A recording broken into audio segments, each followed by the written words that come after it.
Hello, welcome.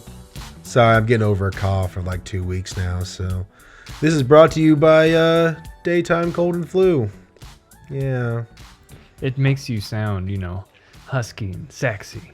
I only smoke red apple cigarettes. Kids, ask your parents for red apple. Red apple, that sounds familiar. That's you. Hey, so as you notice, we're missing Tom. He's not dead. He just ran off to a commune in L.A. or is it Hollywood? I think it was Hollywood's LA. in L.A. Is it? Yeah. I have no idea. It's California. No one cares. I've been there once. Once Upon a Time in Hollywood. Yeah. Who directed this movie? Quentin Tarantino. And how many feet shots were there? Foot shots. I lost count after 5, but I'm going to estimate we're at like 7 to 10. Yeah, that's probably a good ballpark. And I don't know if we're counting with or without footwear, because with footwear there was even more. But I think you have to go bare feet. that's what I was assuming. That's the real yeah. money shot. That's where I The was foot thinking. fetishes. Okay. Who's in this movie? Fuck, where do we start? So you got Leonardo DiCaprio, you got Brad Pitt, you've got Al Pacino, you got- Trying. Al Pacino trying. which is the best. It's nice to see him care again. There was Dakota Fanning shows up, Luke Perry shows up, Margot Robbie. Margot Robbie as Sharon Tate. I feel like I'm missing one big one. Timothy Oliphant is in it as well. Yes. Kurt Russell. That's Kurt definitely Russell. who I was missing. Was Kurt was there. fucking Russell.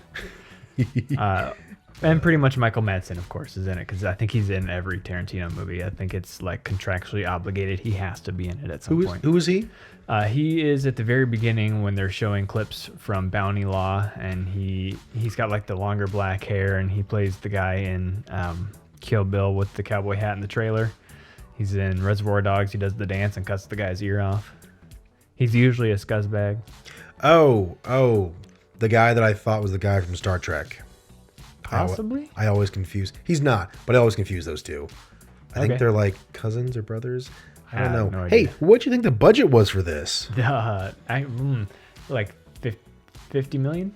Higher, More than that. Maybe like 200 million. 90 million.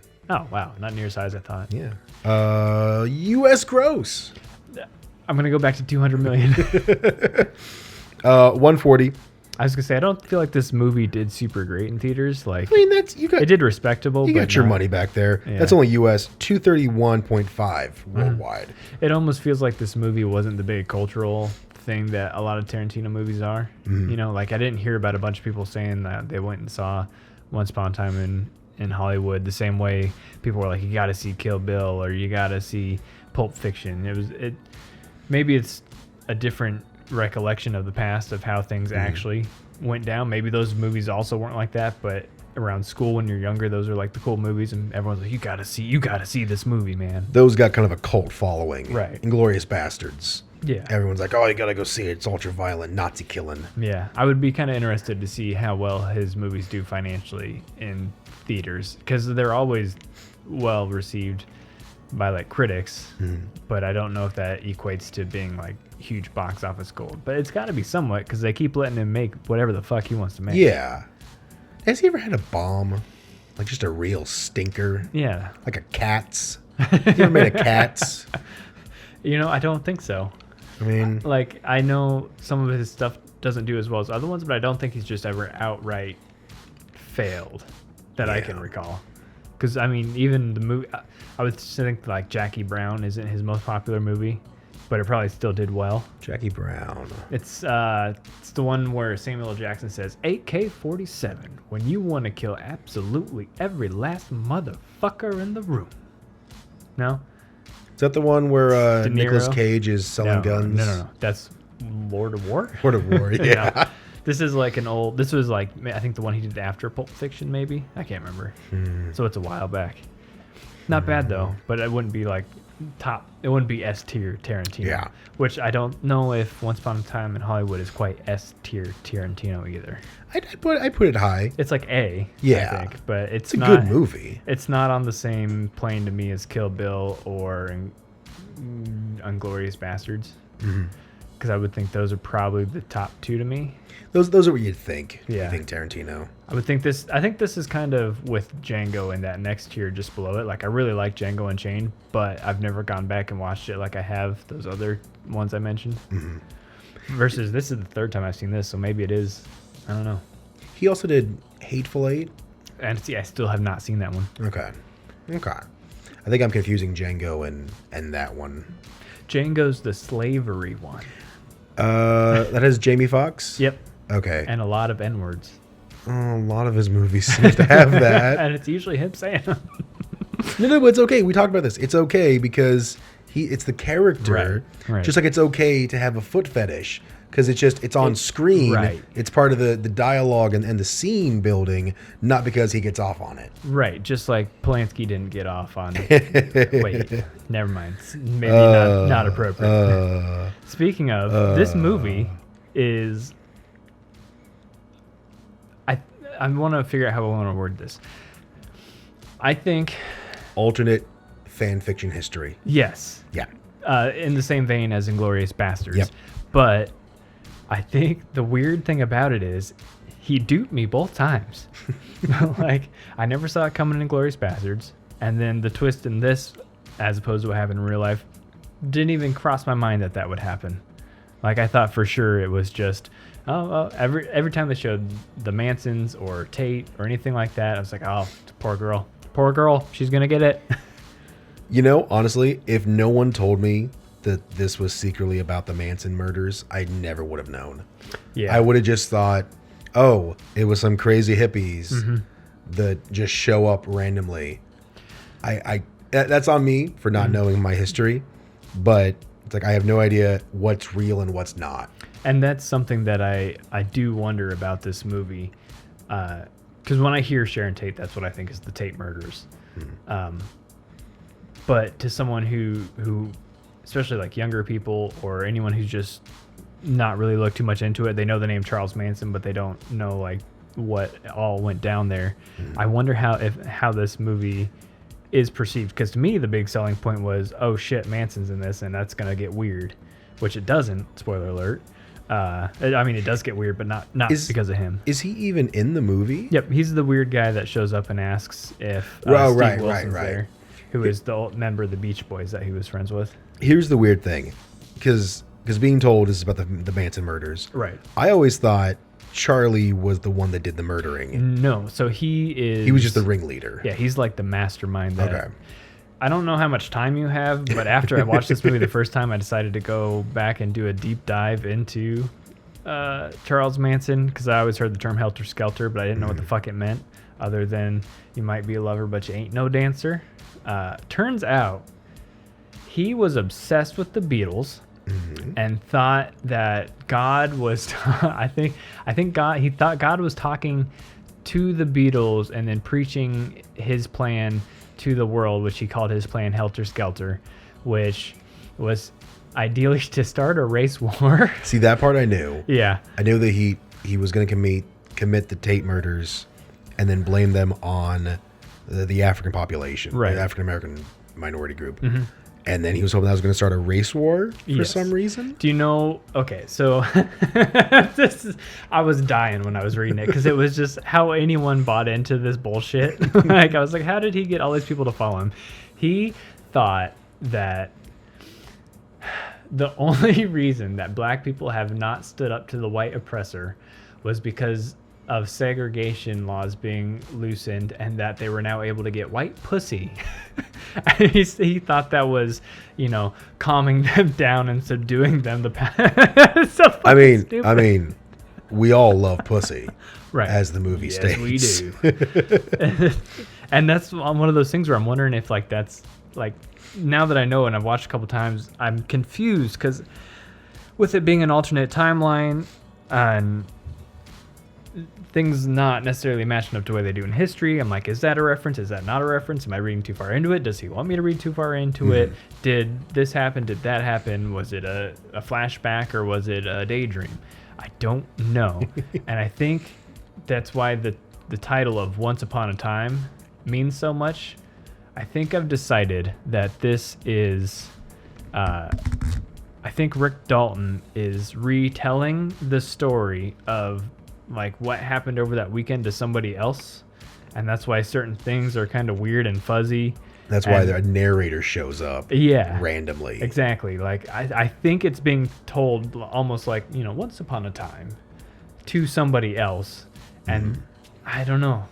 It seems strange to me. Like, I've got a couple different theories of how this is supposed to be working, and none of them really fully add up in my brain. Okay, so one weekend, I got shit-faced. Yeah. I'm hanging out in my pool, and my buddy kills 2 hippies that just broke down my door. And then I torch him with a flamethrower that I just had. Well, even they show him a couple times just telling stories to other people where he's not being fully truthful about it. Like when he talks to Timothy Oliphant about how he almost got the role in The Great Escape, and he's saying that he never auditioned for it, but the way they intercut scenes from the movie with him in it, it almost looks like he was in it and lost the job to Steve McQueen somehow. Yeah. See, that's one of those names. There's so many names I recognize, but I have no idea who they are or what they did. It's super like pop culture reference bombardment. Steve McQueen, The Great Escape, all these other movies, all these other directors. It's like, I should know that person, but I don't. And there's some people that I don't think they even mention by name, but they are people. Like when they show up to the Playboy Mansion, some of the people that come out and meet her and like take her into the party are from the band The Mom and the Papas, who sing California Dreamin', which then they play later. Okay. But they play a version not by them, which that's again, it's these weird connections, and like I think that helps give the feel of the alternate history that's happening. Just slightly, just a little slightly.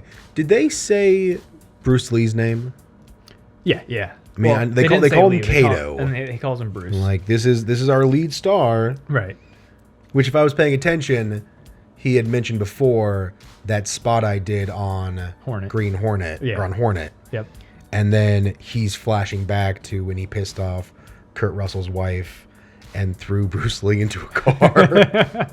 See, but that's another one of those things where, did that happen, or was he thinking, maybe I go back and maybe I try and get a role on this new thing, and then he's like, well, but then I would talk to Randy, and then maybe I'm there and I see Bruce, and then Bruce would say something stupid, and then I'm gonna throw him into the car. At first, I thought, like he's fixing the antenna. He's like, nope, I'm going back. Yeah. And he goes back, convinces him, and there was just another set next door, and they're on break. lot. Yeah. Like that makes sense, but. But then when it cuts back, it's almost like he's in the same exact spot as he was before he left, and his head's kind of tilted to the side like he's... But you don't know. Is he thinking back to what previously happened? That's what I think. Yes. He's definitely reminiscing. Because then he says like, yeah, okay, fair enough. Fair enough, right, yeah. Like, yeah, I fucked that one up. Yeah. So I want to change up the standard format that we follow. What? No. I know. Shocker. New year, new us. New decade, new us. Oh, shit. Oh, God. 2010s were so bad. 2020s, man. Oh, they're going to be roaring, though. So instead of topics, let's just do high points and low points, because I honestly, and I think might as well start with low points. It's kind of long. Yes. Several times I was thinking, this movie's still going on. It's, oh God, we've been here for 2 hours. How much longer do we have? I noticed it, but I didn't really mind. Yeah. It's, well, because there's enough style to keep it interesting, and like everyone that acts in it does a fucking ridiculously good job. Oh, yeah. But it seems like, I was having this talk with someone else, it seems almost like it's not disjointed, but it seems like almost a series of small events that then make one big movie. Like a series of shorts that are loosely tied together and that ultimately do somehow wrap back around. And watching it this time, it almost seems like a musical. Like there's just a lot of times where they're just driving and then there's some soundtrack playing. Like he wants to make a mixtape on film, something strange like that. That, I think, kind of ties more into the setting, because these are all period-specific musics. The Beatles are big, of course. You got Helter Skelter stuff in there. California Dreamin'. I don't think they played any Beatles songs. I think I saw someone with bowl haircut and a frilly necklace thing, and so I just Austin Powers, baby. Oh yeah, baby, yeah. I had a point. About how Sharon Tate's kind of pointless in this? No, okay. So I did think she was, but with it secretly being about the Manson murders, it makes sense to be like, hey, look, here is this human being who was cut down tragically in life. Was she also pregnant in real life? Yes. Even worse. Yep. Even worse. And all those people that like are in there with her, like playing the piano, like those people were all there. She really was the like heiress to the Folgers fortune. Right. But it just seems like when she's on the screen, all she really does is dance or watch herself in a movie. That was kind of weird. Like, there's not a whole lot to her character. She's just kind of there. What would we figure out? They'd be like, 75 cents was like $5 modern time. Something like that. Can't pay $5 to go see a movie. No. You just bought a special edition signed copy of something. Driving around in a fucking in Porsche. The movie? Yeah. Don't be that person. Don't be that person. And I do like how they didn't recognize her too. And then like, take a picture by the poster so people know who you are. It's too bad that she doesn't have more to do. But then you get into that really weird self-insert fan fiction. Yeah. Oh, hey, we're best friends with Polanski and his wife. At the end, when it's once upon a time fairy tale, that makes sense. They all lived happily ever after. Yep. But watching it just seems like she's out of place until the ending. Right. Where you, it's almost celebrating her life. And ultimately, she serves as Rick Dalton's like main objective, like to get in his career going. He thinks if he can get in a Polanski movie, he's back, baby. But he ultimately finds out that it's not just about that; it's about fulfilling his want of being an actor again, because he's just kind of washed up and burnt out. Which I guess like, do you have any other low points? Like, other than it was mostly length and the uselessness of kind of her and Polanski too. But My only low point is that I keep forgetting what I was watching. I kept getting sucked into like these old westerns. I'm like, yeah, I want to watch this now. Yeah. I want to watch Bounty Law. I want to watch this other. He's the bad guy in this one. I want to watch that. I want to see more about his role as a heavy and then spaghetti western stuff. See, like, oh no, wait, right. We got to watch people get murdered later. But I almost want to bundle that into a high point, because I think it acts as like a weird, almost like a teaser for what Tarantino could do in those genres. Yeah. Like, so when he goes to Spawn Ranch, and it instantly starts getting weird and creepy, and he goes in the house, and it's like, oh, Tarantino's making a horror movie now. Great, I want to see one. See, I would say this movie has tone issues, but they're good. Because they pull off like I want to see a horror movie now. Oh, that's right. We're back to a comedy. Yep. Because George wakes up and he's fine. I was waiting for like, George died 8 years ago when I saw him at his funeral. You're lying. Right. He's got to fight his way out of the hippies. Like, no, that didn't happen. The tone issues, but they work somehow. Well, it should be a negative, but it's not. I think that's part of the appeal or the mystique of Tarantino, because that's like all of his movies have weird tonal shifts, and they're like mishmashes of different genres and styles, weird and Dutch like, angles out of nowhere. Yeah, but it's almost like he's got the magic touch to make it happen. So you know how people say talent but no taste? Like, he's the right mixture of talent and taste. Except when it comes to feet. Right. Well, I'm sure he tastes those too. All right. Quick question. Is that a low point or a high point, the amount of feet? Because I think he's trolling now, and I love it. He's definitely trolling now. It is definitely like, okay, they've caught on. Let's just put him in every shot. Margot Robbie's feet are prominent throughout most of her screen time. Yeah. They're just like, boom, right there. No. Pussy, who first off looks eerily similar to someone that I worked with. Okay. In the acting scene, who went off to Hollywood to make her dreams come true. Okay. So that was weird to see her. Did you fact check to find out if it was her? Did she have hairy armpits too? She didn't make it. She was working as a barista for 6 months and came home. Okay. I mean, good luck to her, but fuck that bitch.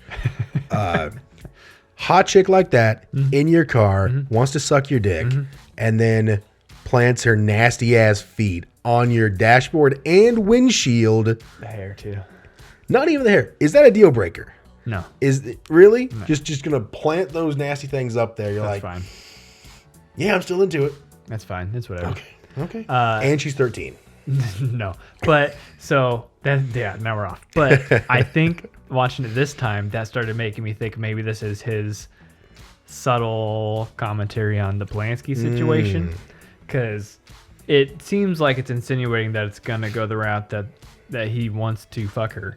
But as soon as she's like, you want me to suck your dick while you're driving? Huh? He's like, how old are you?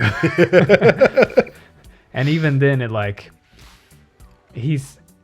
can't tell. I think he's just at that point picking her up once you mentioned Spawn Ranch, because he's like, that's fucking weird and I want to see what's going on there, and is almost like stringing her along at that point, which I don't know.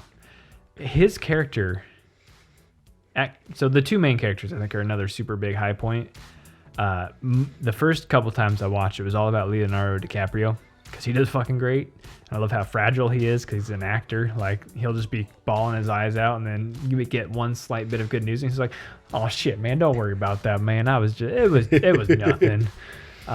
But this time, I paid more attention to the story of Cliff, and I feel like they're trying to paint him out as a dangerous X Factor. Maybe he is going to join up with the Manson family at some point, because they hint at he may have killed his wife.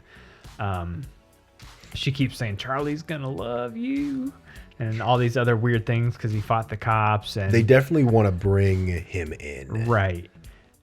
Luckily they don't go that route. Yeah. But I think that was interesting, because I never got that vibe that he would join them. And I think it is because of the conversation in the car where he's like, how old are you? Like, if he was the scuzzbag type to go that route, then I would think maybe, yeah, he's going to join the Manson family and be one of these fucking weirdos. But he seems like the most level-headed person who just goes into fits of rage and violence every now and then. Because even when Rick's going down a weird mopey path, he'll talk Rick out of it. Does he really go down fits of rage? No, I guess more just violence. I mean, even then he stays pretty level-headed, but when he beats the shit out of some people. I mean, that guy had it coming. He did. You pop a tire. Yeah. I mean, and you leave the knife in there. You have it coming, Mister. True. Get a haircut and fix your teeth. All right. I think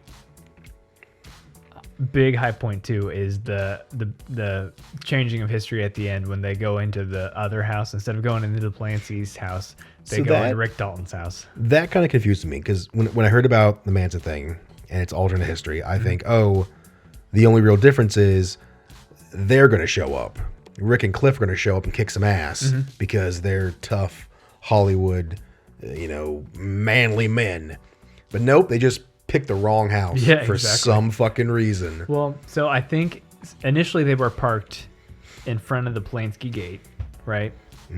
And then Rick comes out and yells at these goddamn dirty hippies on my fucking private drive with his giant margarita. And then he gets done and takes the angry sip. Leave. Oh my god. What the fuck are you looking at, ginger fucker? But so then they do that masterful job of backing up.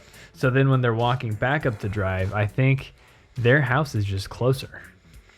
They do kind of have a hidden drive, because it being dark, and it's got gates, hotel, and he came out of that house. So you're like, this is my fucking house, right? Because initially they were told to go to that house. Because like they mentioned earlier, it used to be owned by one of the Beach Boys who Manson had been pals with, and he legitimately, I think, stole some of Manson's songs and then put them on their records. So that's why he had some sort of vendetta against him, and then the Tates ended up in that house, and it just ended up going poor for them.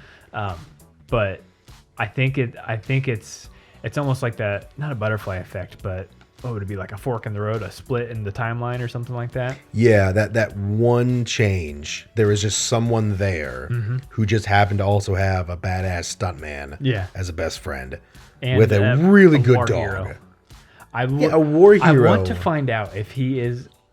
No, because they say his last name at some point, so he's not related to Lieutenant Dan? No, his character in Inglourious Bastards.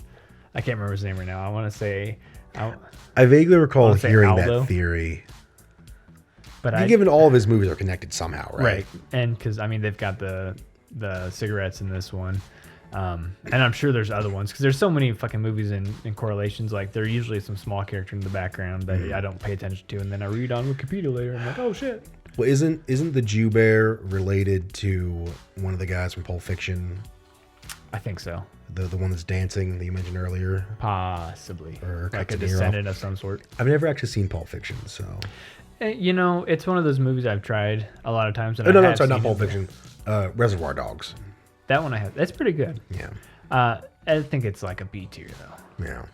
We got to get it. We got to get the tier list going. One of the other... And I want to go back to just the overall acting and character portrayal of everybody in this movie. For so many big stars in this movie, none of them end up being distracting, and none of them seem like they're not the character they're playing. Like, I don't see Brad Pitt and Leonardo DiCaprio. I see Cliff and Dalton. Rick Dalton, right? did Al Pacino shows up. You don't see it's just Al Pacino being Al Pacino. He's playing his character. Timothy Olyphant shows up. He's the closest, maybe, but even then, it seems like he is the actor he's playing. Margot Robbie seems like, I guess, Sharon Tate, if she just was constantly happy about everything. I don't know. So the Timothy guy, he was the one on the other cowboy show? Yeah, the one where they're having the conversation and just after like 2 lines, they poof, and their hats are on for some reason. Yes, okay. What was his name? Like Johnny Mexico? Johnny Dakota? No. Well, that was... Rick was the Dakota. Yeah, well... Dakota. Yeah, I thought it was Dakota. He is Madrid. Madrid. Yeah. Johnny Madrid. Yeah. Something like that, yeah. Yep. Okay. I am on board. Who was the kid? I don't know. It's weird, right? I really liked her when she was first introduced as a super smart 8-year-old who's really into method acting, so only refer to me as my character. And she's got strong opinions on actor versus actress, as well as being called Honey Bun. That was great. And then it almost seemed like she was breaking character in that scene. Like, oh, yeah, now I get it. Okay, I'm scared again. Oh, I think that was part of it. Yeah. And I can't tell if they're trying to make it like a schlocky late 60s TV show. Because that joke is fucking stupid. Get it? Bangled Lancers? Because his name is Lancer. That is funny. Oh, I get it. I want to see that movie. Or I want to see that TV show. I want to fucking see that show. Out of all of these that have happened, I want to see... they say the name of the movie so many fucking times I can't remember, but the one where he's got the flamethrower and he kills the Nazis. Oh. That was definitely like an Inglourious Bastards reference, right? I think so. Yeah. But I want to see that movie too. Like when he has the like Snake Plissken eye patch. Yeah. Who ordered the fried kraut? And that's such a good callback at the end when he comes back out with the flamethrower. I want him to say the line. I want him to say some cheesy one-liner and just nah. I also want that chick to dive. She was clearly out of her mind. That's one of the things that I think this movie does really well too on multiple viewings is a lot of the stuff on the first go through that seems like it's just there to be there does eventually tie back into something at some point. Like them talking about that movie over and over becomes like a reference point of what people remember him for. Him when he's practicing his lines with himself on the tape recorder. Like at the time when you're first going, I'm like, why are we watching this? Okay, he's an actor and he's practicing. But then when they come back, they show the actual on-set recording of the scenes he was practicing. And then they also show him forgetting his line, which is fucking great because they do like, maybe 10 minutes of the actual scene, the actual their show they're making. Then he just kind of stops. Line. And then they get into their argument. But then that leads into the next scene where he's in the trailer and he's fucking furious because he forgot his lines because he's still drunk and still drinking and thinks people are going to think he didn't practice his lines, even though I fucking practiced them. You're going to learn your lines? I'm going to blow your fucking brains out in the fucking pool. I mean it. Hey, this is it. This is it. No more. None. You're done drinking. Hard cut. Hard cut to him throwing the flask out of the trailer, dude. Him losing his mind was so good. And that's what I mean by I love how fucking fragile he is. I almost wonder how much of this movie is... It seems borderline in-joke. Like, some of the things I feel like are like Hollywood people would get it. Like, her seeing her own thing and like, can I get in? What if I'm in it? Or him like in the trailer moments. But they never go too far where it seems like inside baseball and it's just like, well, I don't get what's happening. To us, we see an actor, we see someone freaking out who's fragile and breaks, and then immediately like, yeah, I'm great. Right. I'm the best ever. To an actor, it's like, yeah, I've lived through that. I know that. It's Tuesday morning for me. Or even that little girl, like what she talks about, that's clearly them taking maybe digs at certain method actors, but also I think it's Tarantino putting his own words and his own views and what the actor's job is in her mouth, because she goes on that weird tangent about, I think it's the actor's job to deliver the perfect performance, and of course we never get it, but 100% authenticity. Yeah, we will never achieve it, but it's the pursuit that matters. First off, little miss method actor. All right, you're in like the 1800s reading about Walt fucking Disney. All right. Second off, little lady, you shouldn't know how to read. That's for boys, okay? Get back in the kitchen. You know, the weirdest part about that too is I don't know how old she really is, but I'm gonna assume she's between 8 to 12 because those are the only two ages they mentioned.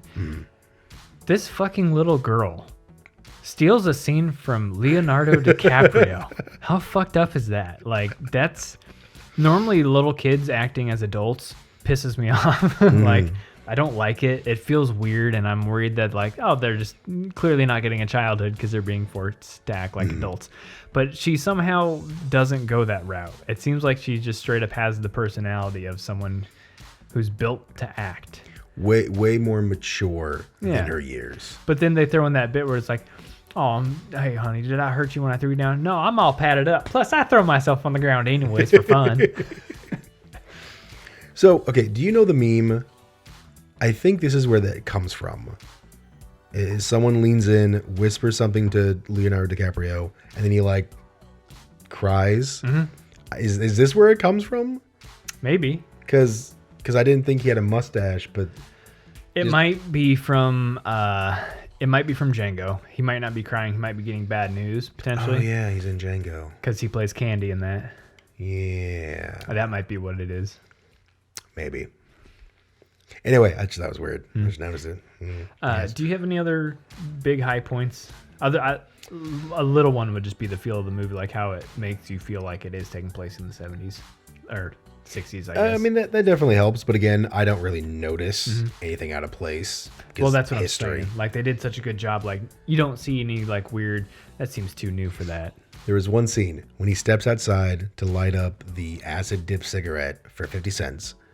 I thought I was hearing a cell phone jingle. But it was crickets. Oh. I'm like, is that it? And he's reaching into his pocket. I'm like, did you pull out a cell phone? Those don't exist yet. That would have been where they crossed the line for me. That was the one thing. Yep. No, just really that I keep forgetting. That's really all I have is like, I'm so into what's happening. I forget, oh, right, this is not what the movie is about. And I don't know how it works, but it does. And the more I watch it, the less I understand how it works, but I like it more.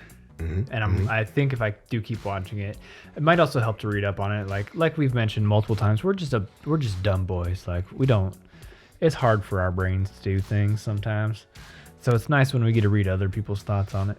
Raiden. Yeah.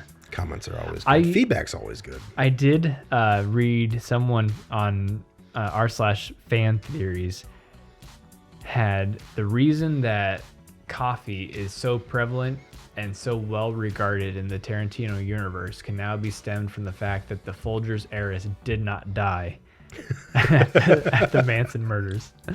That is one tasty cup of joe. Okay. I don't know how it pans out because I didn't read it, but the headline was good enough for me. I was like, good job. Good job. Sold. Done. Print. Let's get that wrap up going. Who's your MVP? Oh, you know we start with what the fuck? Do we? Oh, for sure. We haven't done this for a while, man. It's I'm been out a of minute. it. Yeah, I it's got been a minute. drugs in me. Yeah. My what the fuck is Roman Polanski still has a career. Oh, yeah. That's what that is, because everything in this movie made sense. You know what it is, though? I think it was a crime for its time. Is that what we're going to call it? Call it well, crime for its time? Mostly I think that people were just shockingly okay with awful things happening back then.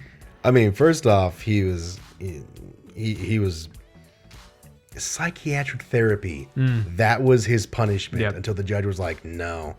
I think it's because he had money and was famous. Yeah, I think so. I think he just didn't know any better. I think Hollywood money gets you a long way when it comes to laws. And France is okay with supporting a rapist. Which is weird. Fuck you, France. Although, you know, those French, they're hedonists anyways. Yeah. Bunch of scoundrels. What about you? The home invasion scene. Yeah. Because, like I said, I did not see the alternate timeline thing happening.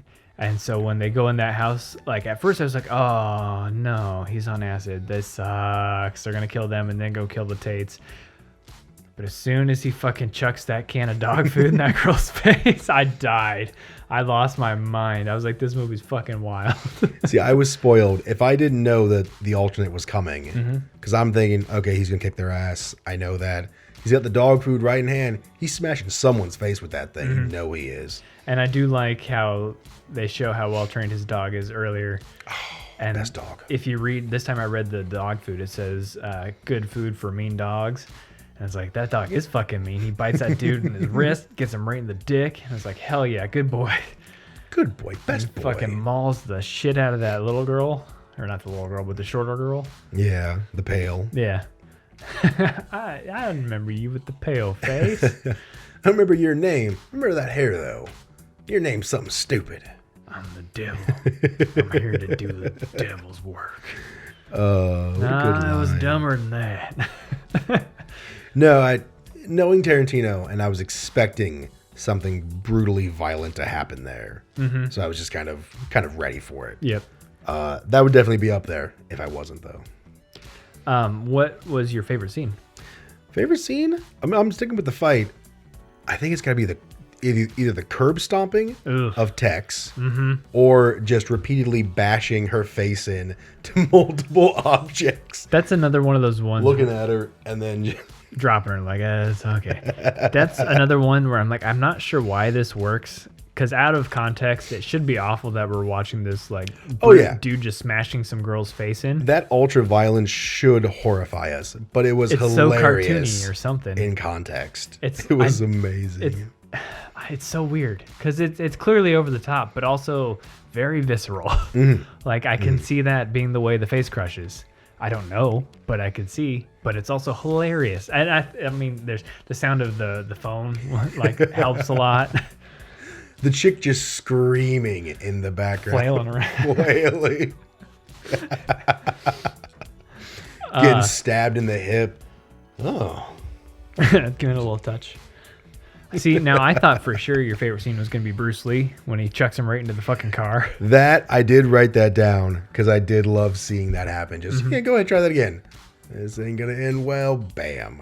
And when we were talking about the movie being long, unfortunately, that would probably be one of the ones that could be cut. Same with Sharon going to the movies. Like, you don't really need that. That saves yourself like probably 20 minutes a movie. But I would rather see him chuck Bruce Lee into the car because it's fucking great. It's so out of nowhere too. My favorite scene though was when Rick freaks out in his trailer. Like that was a good one. I feel like it's the best of all worlds. You get to see him acting really well. It's super fucking funny, but also really dark. Because he's like, if you don't get these fucking lines right, I'm gonna fucking blow your brains out and paint the fucking pool red. Mean it. Give himself a little pep talk. I mean, that was a good one. Now that you bring that up, that is a very good scene. Honestly, I was torn. Like, there were a lot of normally there's like one standout contender I think in my favorite scene, or it seems like none of them really spoke to me. But this movie, I was like, there's that one. There's a bit where he's like got the girl on his lap and they're doing that whole scene, and he's just acting. The Bruce Lee one, the home invasion one. There's so many like just good chunks of film. You know why it's the fight? Because that's the one we left on. That was the last. freshest. That was the last one that stabbed you. Yep. So that'd be why. Yep. if I had taken better notes, because I got nothing for notes. I was just enjoying the yeah. movie too much. There's not a whole lot to pick apart. It's not like, well, why wouldn't they do this? Oh, I'm taking out of this. I was just enjoying it. Right. The acting was so damn good. It was like with Birdman. You're just getting like pulled into watching actors act. And both those movies are like perfectly paced. To what, like we mentioned, there are some times where you're like, man, this movie's kind of going long. But as soon as you do that thought starts to creep in, immediately there's like a quick shift in timing and the tone, and you're somewhere else, and you're like, whoa, wait, hold on, and you're back in. Like you were talking about. Who's your MVP? I'm going with the best boy, Brandy. The Brandy? dog. I'm going with the dog. Now, is Brandy a boy? I thought they said, I guess Brandy would be a female name. Or did he name Brandy after the alcohol? Maybe. I don't know. Best dog. Or is it named after Marlon Brando? Best dog. I don't care. Best dog. Yeah. It'd be hard to pick, because I can't really pick between DiCaprio or Pitt. They're just like fucking working their asses off here. My favorite thing to come out of this movie too is that tandem, and they've both said that they would love to work with each other again, and I'm 100% for it. Especially if it's in a Tarantino says he's only making 10 movies, and I think this is number 9. But I want to see those two and Tarantino work together, because I think those two, like, their chemistry, it doesn't have to be those two same characters. Like, even invert the roles, change it up completely. I think those two just work really well together. It was weird. Good chemistry. Yeah. Like, I believe that they had been friends for 9 years. But my MVP is Leo. It's definitely Leonardo DiCaprio. I appreciate Brad Pitt's performance in this, but he is ultimately the secondary character between the two. It's more of DiCaprio's arc, and then he's just the best friend that is there. Because, I mean, even if you think about it, it does ultimately end with DiCaprio getting his wish, and it mostly starts with DiCaprio being shown in the old movie. So I think I've got to give it to him, because he carried his portion of that really well. I wish he would have won an award for this movie and not Revenant. But the Oscars haven't happened yet. Oh, that's right. This came out 2019. Yep. I hope he wins something for this. He won't. I don't even know if he's nominated, honestly. I don't pay attention to the Oscars enough. God. I bet Roman Polanski's nominated for something. No, but I know he won one within the last decade, I feel like. Yeah. But I think not shortly after, because that was when I first started hearing, like, was he how the finally fuck are they letting him removed doing it? After the whole Me Too movement? I think so. I think that's when time's they finally up. put the foot down, yeah. Okay, good. About fucking time. But you know, people are still going to Paris and working with him. Yeah, I know. And, yeah, it's like, we know better than that. What did you think about it, Tom? That's a great point, Tom. I didn't even notice that, dude. That's crazy. Yeah. This is why we have him on. I know. Very insightful. Thank Very you for joining insightful. us. I can't wait to see you next week. You know, the worst part is, I think it's his movie pick next too, so we're gonna have to end this on a cliffhanger of not knowing what movie we're watching next. Oh no! I know, shocker. We don't pre-plan. You know, he things. would have said something like, "I'll figure it out." He would have not been prepared. No. But somehow none of us are. Like, even this movie didn't pick until 5 minutes before we started, basically. That works. That was a good pick. So. Yeah. I just go in with a list of like 3 that I want, and then I'm like, I'll pick one on the moment. Why not? Flip a coin, roll a dice. Yes. Pray. Cool. So we're good? Yeah, we're good? I think that was it. Thank you for Okay. watching the first episode. Is this the first episode of 2020, or did the Christmas one come out during? That came out on Christmas, didn't it? Definitely not. It was definitely late. Was it before Christmas? I know. It doesn't seem like the whole last season flew by. Time means nothing to me. Yeah, it keeps on slipping. Into the future. Slipping. Yes. Yeah. Hey. Songs. Hey, whoa, we made references. Are we quitting Tarantino now? My feet. No.